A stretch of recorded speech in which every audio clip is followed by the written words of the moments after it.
It really does feel like Genesis is breaking into the luxury vehicle business the way it wants to do things.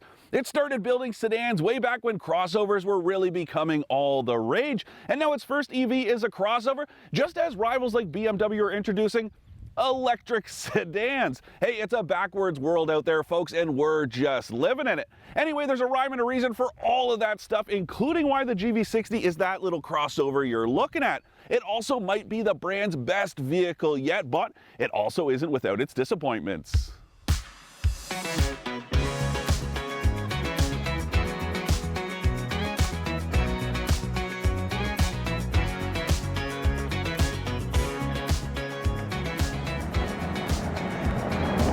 For more expert car reviews, don't forget to share our channel and subscribe so you can catch some of this and maybe even a little of that. Now look, before you get on me, yes, I know that in addition to the i4, BMW also launched the iX, which is a crossover because, well, BMW knows just as well as you or I do that crossovers really sell. But the reason I talk about the i4 next to this thing really comes down to their price similarities, because I would describe both of them as sort of entry-level luxury electrification. But then the same goes with the Volvo XC40 and C40, as well as the Audi Q4, I think, the Tesla Model Y. There are a whole whack of crossovers similar to this that are fully electric. So lots of options. And then you also have to consider the Kia EV6 and Hyundai Ioniq 5. Now, here's the thing. I talked about it earlier. The rhyme and the reason that this thing looks like it does is because it is built on the same platform as both of those, which I would call those more cars, but this definitely has at least a little bit more of a crossover vibe to it. But the platform, all of that stuff is the same. So is the electric powertrain with some tweaks, and we'll get into that stuff. But hey, I've got reviews of both of those. I've got reviews of the BMW iX. Jody did a review of the i4 as well, so you should go ahead and queue all of those up to watch them when you're done here. And at this point, you may as well subscribe to the AutoTrader YouTube channel so you don't miss any of the videos we have coming your way. But going back to that Hyundai Ioniq 5 and the Kia EV6, I gotta say, this thing feels nothing like those from behind the wheel. Well, almost nothing, but that has more to do with the sort of fundamentals of electrification than any of the components or platforms that they share. That low center of gravity created by the big heavy battery pack down low, that's why they feel at least a little bit similar. But this is not just a dolled up Hyundai. Yes, Genesis is Hyundai's luxury brand, but it doesn't really feel like they've just gone ahead and taken a Hyundai and slapped a new badge on it and called it a new vehicle. It really does kind of stand on its own. And in one way I would look at it is kind of like how the Cadillac Escalade really does feel like an elevated experience next to, I don't know, the Chevy Suburban or the Tahoe, whichever length you're talking about. Anyways, it definitely feels like a proper luxury vehicle because it is. And the same goes for this thing. The ride is absolutely amazing. And I do have to just point out that I am in the top trim. So it's got adaptive dampers that have what Hyundai and Genesis call road preview. So it uses this camera up here and it scans the road ahead and it'll preemptively work to compensate for any imperfections in the pavement. This isn't the first Genesis I've driven with the system, but I gotta say, it's for sure the best. This is easily one of the most comfortable vehicles I have ever driven in terms of ride quality. And don't forget, I was just testing a Maybach not too long ago. So it's pretty high praise for this vehicle, but also note that I said it's the most comfortable as far as ride quality. Now, the reason I point out that it's about the ride specifically is I do have to say, I don't find this driver's seat all that comfortable, specifically the lower cushion. And this is something I've experienced with Genesis vehicles in the past. Now, it could be something that comes with time. Once it breaks in a little bit, it's gonna get a little more comfortable. Right now, it's just sort of stiff, a little firm, and not in that good German way. It's just got this kind of bar almost running underneath. It could have to do with this kind of pseudo massage setting that comes with this top trim. Kind of has some motors, it moves around a little bit, so maybe that's what it is. I don't know. This thing's only got about 1,100 kilometers on the odometer, so maybe it'll soften up over time. But I really do find, after not very much driving, I do have a little bit of pain in my butt, but the seat back is great and all the adjustability is too. And heated and ventilated seats, standard heated steering wheel, so are heated rear seats. So lots of good comfort features. Also got to say, this thing's fairly quiet, even right now. Obviously, we've got the audio off because I'm talking to you guys, but it's fairly quiet. Now, electric vehicles, there's always going to be a little bit of road noise that makes its way in because there's none of that mechanical white noise to hide what's going on outside, hide what the tires are doing, or the wind. But overall, I have to say, this is a very well buttoned down interior, except for a few little issues with this one specifically. Like this steering wheel, it's a little loose and rattly, but again, I wouldn't say that that is symptomatic of every GV60, and it could very well just be this one. Now, getting back to what this has in common with the Ioniq 5 as well as the EV6, well, it's a dual motor, all-wheel drive setup, but something unique. This only comes that way. Both of those cars, as well as that i4 that Jody reviewed, well, they have single motor rear-wheel drive setups, but this only comes with the dual motor, and it's pretty cool. It's got 446 pound-feet of torque, which is a ton, and then it's got either 314 horsepower or 426, I believe, if you go with this top trim, the performance version. Now, something else, in addition to the 3 drive modes you get, Eco, Normal, and Sport, this performance trim also has a boost mode, and that gives you access to 516 pound-feet of torque and 483 horsepower for 10-second bursts. So I'm going to go ahead and put it in sport mode. It does get a little more lively, definitely wants to play a little bit, but then as soon as I hit this boost mode, this thing absolutely flies. Now, it's good for 0 to 100 in a little less than 4 seconds, which is super quick. It's hilarious. But the cool thing is about this car in general, well, it's just as easy and just as kind of fun to drive in a more relaxed manner. And I've said that before, and I know it might sound weird, but to me, part of the appeal of electrification isn't just what you're doing as far as reducing emissions, but it's also kind of fun to maximize the range and drive as efficiently as possible. Really is something that you can kind of challenge yourself on your daily drive or on a road trip. And it's something you're going to need in a vehicle like this because it has the same 77.4 kilowatt hour battery pack as the long range versions of the EV6 and Ioniq 5. But in this performance trim, it's only good for an estimated range of 378 kilometers. Now, that is competitive with most of the rivals that it competes with in this segment, but that's not a ton of range. And if you look at something like the Model Y, a similar version should be good for about 500 kilometers.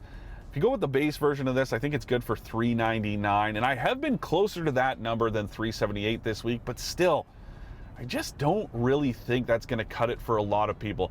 Those of you out there who might be scared, I do think it can do the job. It's just that, especially if you're going to make this your only vehicle, you might be a little wary, and I definitely understand that. Now, the other thing we need to talk about, regenerative braking, and that is normal for electric vehicles, but I like the way the Hyundai Group handles it because, well, it's variable, and it's not just on or off. So you use these paddles on the steering wheel. There are 3 levels plus I pedal, and that is one pedal driving, and it means you can slowly release the accelerator and it'll bring this thing to a dead stop without you having to hit the brakes at all. Another cool way to sort of gamify the experience where you can really try to stay out of the actual mechanical brakes and use the regenerative braking instead. And for those of you who are unfamiliar, how it works is, well, essentially the electric motors just spin in reverse and that feeds energy into the battery. It's kinetic energy and it's recovered and put into the battery pack for later. Very cool the way it works, and I do like the setup a lot.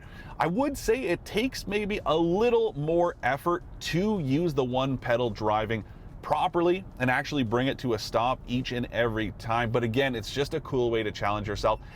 Again, it's just something that is pretty typical with EVs, but it's cool that you can run through different levels of it, especially if you have someone with you who's maybe not used to it, because it can be a little jarring. So it's nice to kind of turn it off if you want, or just lower the level of regeneration until they get accustomed to it. But it's like I always say in EVs, keep some gravel in the car just in case. If you have a passenger with you who's not used to it, yeah, you're going to want to have that. It's also a good way to top up that battery. Again, with that relatively limited range, it's nice to be able to do something. And then we do need to talk about charging. Now, if you hook up to a level 2 charger, should take you about 7 hours for a full charge, or so Hyundai says. But I have to say, earlier this week, I was in the AutoTrader headquarters, plugged into the charger in the building, a level 2 charger, and I had a little less than 50%. I was at 46. And it took more than 7 hours to get to 100% on that level 2. And I always talk about the fact that there are a lot of variables that come into play. Temperature, time of day, how much output there is, all of that stuff. You got to keep that in mind. But I was a little disappointed to see it take so long on a level 2 charger, because that's the type that you might get installed at your house. And anything more than 7 hours, well, it can be kind of tricky, especially if you get home late and you or your partner need it the next day. You're going to be running tight on time. That is for sure. Now, if you hit a level 3 charger with a 350 kilowatt output, you can go from 10 to 80% in about 18 minutes. And I hit one of those earlier. Again, I wasn't going from 10 to 80. I was right around 65%, and I got to 100% in only about 35 minutes, which was really good, because keep in mind, those last 20% times that you're charging an electric vehicle's battery, that's what takes the longest. And I always use the same analogy. Some of you have heard me say it before, but it bears repeating. It's sort of like filling an ice cube tray. It's really easy to get water deep down into all of those pockets, but if you want to get them all level, that's what takes the longest. And that's what it is when you're charging an electric battery. It's got all those individual cells. So when you kind of get all that energy into there, it takes the longest to find the empty ones.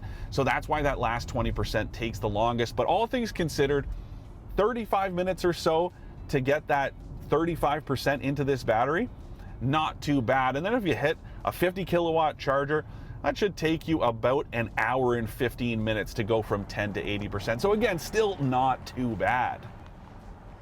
Now, there's all kinds of good stuff here as far as feature count. I already went over all that seat stuff. You got this massive touchscreen, Apple CarPlay and Android Auto. There's this big digital instrument cluster, all kinds of advanced safety stuff too. You've got lane keep assist and departure warning, forward collision warning, automatic emergency braking, blind spot monitoring, and adaptive cruise control that works in stop and go traffic with Hyundai's highway drive assist. So it chips in with some steering assistance, but you got to keep your hands on the wheel. That is crucial. Now, this one being the top trim, it's also got the brand's blind view monitor system. So when you activate the signal, it pulls a live look at either side of the vehicle up right here in this digital instrument display. There's also surround view monitoring, and there's this really cool view where you can actually see an image of the vehicle, like a 3D image, and spin it around to see what's going on around the vehicle. Very cool. There's also satellite radio. I do have to mention though, both Apple CarPlay and Android Auto, well, those are wired connections, not wireless.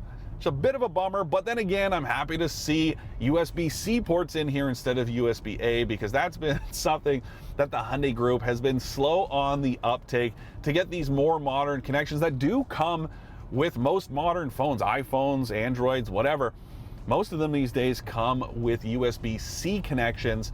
So it's nice to see those ports here. There's also 2 in the back, so anyone riding in the back can charge their stuff. Very cool. There's a wireless charger here. All kinds of neat stuff. I do have to say though, there are a couple features here I haven't been able to try. One of them, this has facial recognition technology that will unlock the vehicle just by looking at a camera in the B pillar here. And then there's also this fingerprint scanner that you just hold it down and it'll scan your fingerprint, and that can be used to start the vehicle instead of using a key fob. But crucially, you need both fobs for security purposes in order to register a new user. And Hyundai wisely doesn't provide both key fobs with its press vehicles, just in case one or both go missing. So I was not able to test those functions out this week. Disappoints me a little bit. Something else that disappoints me, it is a little overwhelming in here. And I hate to sound like AutoTrader's own Goldilocks, but I feel like somewhere between Tesla's approach to its interface, where it centralizes everything to a touchscreen, and this one with a lot of buttons, there's got to be a perfect world out there somewhere. I'm just waiting for the first automaker to deliver it, because there's touchscreen, there's another touchscreen, there's all kinds of buttons, all kinds of controls on the console, and a ton here on the steering wheel as well. And the ones on the wheel, well, you've got toggles, you've got buttons, you've got a single touch sensor that looks like it was ripped off an old BlackBerry. Some of them, they're not even labeled. This circle, yeah, it's actually a favorite button, but it doesn't tell you that. It's just a dot. I didn't know what it was when I got in here. This is one of those vehicles you're definitely going to have to crack the owner's manual before you get in and drive. And that's something that I encourage people to do, but sometimes you guys know you're in a hurry or you want to look into it once you get home from the dealership or whatever. Well, it would be nice to have a little bit of an understanding of what everything did. And again, some of it's just very overwhelming, especially all the buttons down here. Something else that's a little cool, a little gimmicky, this crystal sphere gear selector. When you turn the vehicle on, it flips over and you get your rotary selector. That's the part I'm not so crazy about. You guys know I'm not a big fan of rotary gear selectors, especially when they're so close to another rotary dial. And all this week, I found myself reaching down to shift into reverse or whatever, and I turn this little dial because it's something that you shouldn't have to look at, especially if you're in a hurry. If you're making a quick 3-point turn in traffic, let's say, you don't want to have to stop, look down, and see what you're doing. The reason why column shifters were so cool is because it was all in your peripheral vision. You could just kind of reach over and do it. Same with a T selector on here. So that does disappoint me, at least a little bit. And since we're on the topic of me complaining, I do have to say something that has plagued Genesis since the very first G90 came out, 6 years ago, is that it was mostly good, looked and felt mostly upscale and like it was ready to compete in its segment, but then there were just little touches that felt really cheap, and that still very much exists here. Let's start with this mirror adjuster wheel over here on the door. It is some of the cheapest plastic I have ever felt. So is the door handle and the door pull handles. They just feel really cheap, and that sucks because there's this awesome micro suede on the door panels as well as the headliner. It's just really cool. Some of the touches, there's real aluminum in here, but then you touch this stuff and it really feels parts bin dollar store cheap. Not good at all. But again, that's something that Genesis has struggled with for a long time. And when you look past all of that, this is a pretty cool cabin. It's funky, doesn't really look too much like anything else out there, even within the Genesis lineup. Yeah, some of it is going to be familiar, but it does stand on its own. And Chris, my camera guy, and I were talking about it earlier today, and he said, this thing looks really cool. And he's right. And he also said, it looks really unique and different, and he didn't really know what it was when he first looked at it, which has its merits. But one thing that I struggle with is that every Genesis looks different. And I am a big fan of sort of that familial design language. When you look at a vehicle, you can tell it's related to the next one. Chris, he drives a Mazda CX-5. And if you take a look at a CX-5 versus a CX-9 versus a CX-30 versus even a Mazda 3, they all look the same, or at least that they're related. This thing does not look like any other vehicle in the Genesis lineup, and I think that does do a little bit of a disservice to the brand, especially one that's trying to establish itself. Yes, you want to stand out. Yes, you want to be unique, but this might be a little too unique, because if you can't even tell that it's related to something like the fantastic GV60 or the GV70, well, how are you going to make a statement if you can't tell what it is? But overall, there are some cool cues. I love the wheel design. I actually prefer the base wheel to the 21s on this one, but still a very nice design and really awesome color palette. Just amazing. Even this. Now, on something more pedestrian like a Camry, you might want to call this granny green, but I don't know.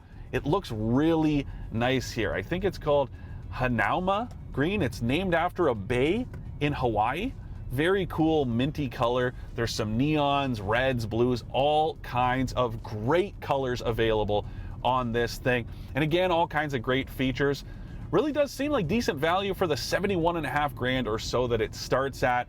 And then the $79,000 for this performance trim, even that seems pretty reasonable because a lot of competitors with the same level of features and comforts, you're gonna pay more for. My only real problem, aside from the limited range, some of these cheap features in here that really do take the experience down a notch in what's otherwise a fantastic vehicle. To recap, I like all the features that come with the Genesis GV60, the excellent performance it offers, especially in this top trim, and the good space it has for its size. I don't like the cheap plastics inside, the so-so range, or the overwhelming controls. I said it off the top and I'll say it again, I really do think the GV60 might be the best Genesis yet, and that's in spite of stuff like the cheap plastics inside or the relatively limited range. Not that it isn't competitive, but I do think that Genesis could have done at least a little better. Other than that, there's a lot to like about this little luxury crossover, so make sure to put it on your cross-shopping list before you plunk down your deposit on anything else.